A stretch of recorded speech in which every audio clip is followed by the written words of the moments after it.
What is Marcus with Dynasty Football Dads? We are going to do a video about sophomores versus rookies. What would you rather have?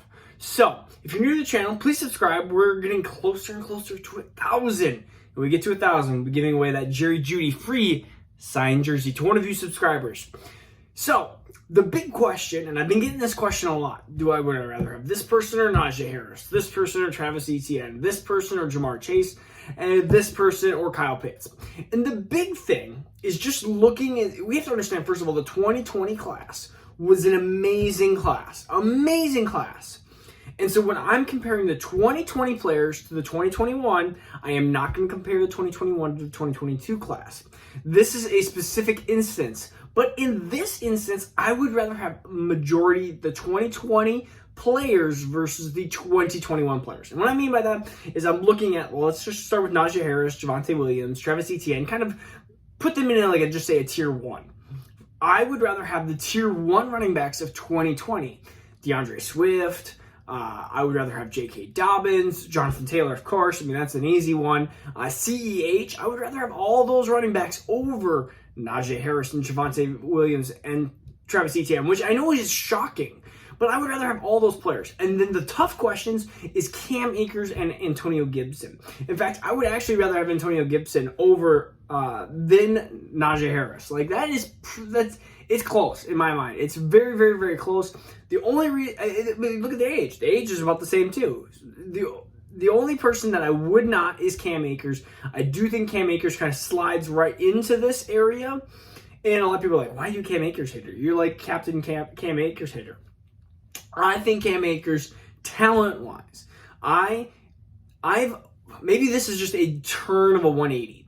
My biggest fault was devaluing talent and overvaluing opportunity. Like, I would look at talent and opportunity and go, wow, this person's so much more talented, but doesn't have the opportunity. And then the next person would be like, wow, this person's not that talented, but man, they have a ton of opportunity. And I would get that. It would be so frustrating. Like, even like the CEH time, it's like, man, that opportunity is amazing. But look at this. He's decently talented versus Jonathan Taylor, who's more talented and not in as great of a situation, even though that his situation was really good. But I mean, Kansas City is like the best situation you'd be a part of.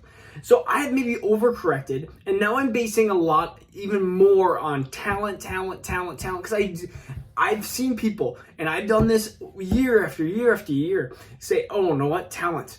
They like DeAndre Swift, put it in a bad situation, or this running back, bad situation. Travis Etienne goes to the Jaguars, bad situation. And the situation will change so quickly. Whether James Robinson gets hurt, whether he gets traded, whether something happens, or rather Travis Etienne just blows James Robinson out of the water, and James Robinson is just like the new RB, or the new backup. Like, there is so many things that can happen in a month-by-month basis. We thought, man, J.K. Dobbins going to Baltimore, is that good? Mark Ingram could be there. All of a sudden, boom, Mark Ingram pretty much gone. Oh my goodness, J.K. Dobbins is the new best thing. Oh wait, now we have Gus Edwards. Now Gus Edwards is there. J.K. Dobbins is not that great anymore. It's like the situations change so drastically. Lamar, if he gets hurt, that team could look completely different in 1 to 2 months. So like, or even one day could just be like that, switch and change.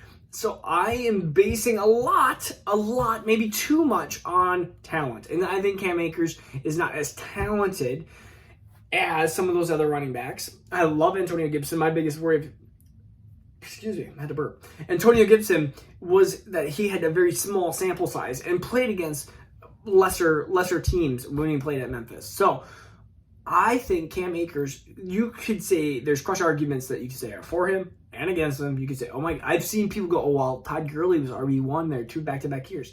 Todd Gurley is also a really amazing running back when healthy and when he was like 23, 24 years old. Like, he was known as being the next big thing coming out of Georgia. Cam Akers was not. And then there's also people like, well, Cam Akers, I mean, Matthew Stafford doesn't pass to his running backs. So you could say all these different county arguments. You just got to figure out what side of the fence you're on. And I'm just on the fence that Cam Akers, not. I would rather have Najee Harris and probably Javonte Williams over the Cam Akers side. And I guess it depends on your roster too. Like if I'm trying to win this year, then maybe I'd rather have Cam Akers. If I'm trying to win next year and 2 years and 3 years down the road, I'm probably just gonna not take the year that off of the Cam Akers because that's just one less year of productivity that I'm not gonna have probably. And I'll just take the Javonte Williams, Najee Harris side. But let's go to the running. Let's go wide receivers. We got all these running backs talk. Let's talk about wide receivers. Jamar Chase is probably one of the only wide receivers that I would have third.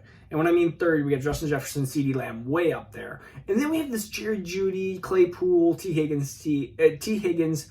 So I would say Devontae Smith and I would say Jamar Chase are like these two guys right into that kind of mix of probably Jerry Jeudy. I would even say Claypool is probably a little bit lower. So I would say Jerry Jeudy is probably the only one up there talent-wise. I mean, I look at Jerry Jeudy and I see that talent, and I see the opportunity there in Denver. They just need a quarterback. And then we have these wide receivers like T. Higgins, who's a wide receiver two at Cincy. Maybe wide receiver 3, but wide receiver 2. And then we have Claypool, who will split time with Deontay and Juju, and even Brandon and Ayuk. And I would rather have these 3 players over some of these kind of flyers of the Moores and Waddle. So that's kind of the thing. And I'm seeing like Ayuk. It's like, oh, would you rather have Ayuk or 201? I was like, I'd rather have Ayuk. Like I understand that Debo wasn't there for a lot of it. Kittle wasn't there for a lot of it.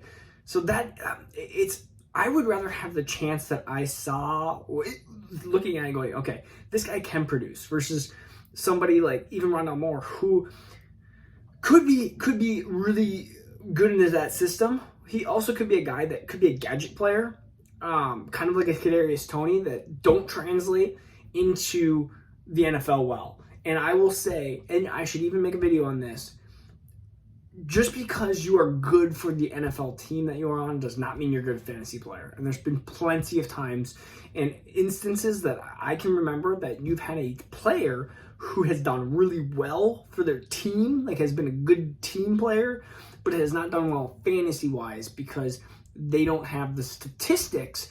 They are just a good overall player, whether it's good blocker, good gadgety type player, but then just does not produce fantasy-wise, which is an issue. So I'd rather having like a Brandon Ayuk or even on a T. Higgins that I know, like T. Higgins, you're going to be stuck as a wide receiver 2 in Cincy. You're not surpassing Jamar Chase probably. Majority lies, probably not.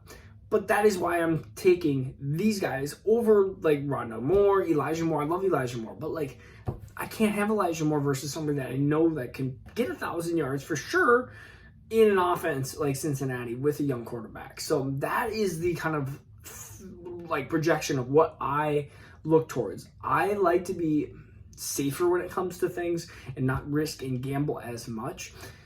So even if we're looking at like Jerry Jeudy, we know what he can do.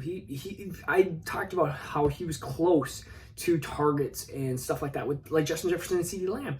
And he just didn't have the production to go with it because of his quarterback. A lot of it was his quarterback. So you look at that versus Jalen Waddle. Like I think a lot of people would argue, hey, like Jalen Waddle, like he's got more upside and stuff like that. Yeah, but there's like a 80% chance maybe he's gonna have a lot more downside. So I like safety versus some of these weird, crazy flyers, and that's just me. So that's running backs and wide receivers. When it comes to quarterbacks too, Trevor Lawrence, I'm rather having him over than Joe Burrow, but just why I always get Burrow and Herbert's first names mixed up, and I think it's because I have a subscriber that has, I think his name is Joe Herbert, but has, I think it's Joe Herbert, right? You probably comment and be like, yeah, that's me. And that confuses me with Joe Burrow and Justin Herbert, which it's like, I don't know if he did it on purpose, but like, or if that's his actual real name, but it just confused me. He twists all those names together. I think that's why I keep calling Justin Herbert, Joe Herbert. So I'd rather have, I think Herbert and Lawrence are neck and neck. And then Joe Burrow just a little bit below. I love Joe Burrow. See, now I have to second guess myself. Joe Burrow's skills or his talent around him, but I do think that he is just a tiny bit step below. And then we have these other quarterbacks, these like flyers. I'm putting him ahead of Tua. These 3 flyers, and you know who I'm already talking about. But I think these 3 quarterbacks again are significantly below like the Trevor Lawrence, the Joe Burrows, the Justin Herberts, those type of players. All right, 10-minute rant. over 21 versus 20. Kyle Pitts better than any of the rookies last year. That's my summary of tight ends. Ta-da! Pat Freiermuth and Brevin Jordan better than any of the tight ends last year. Ta-da! There you go. Done.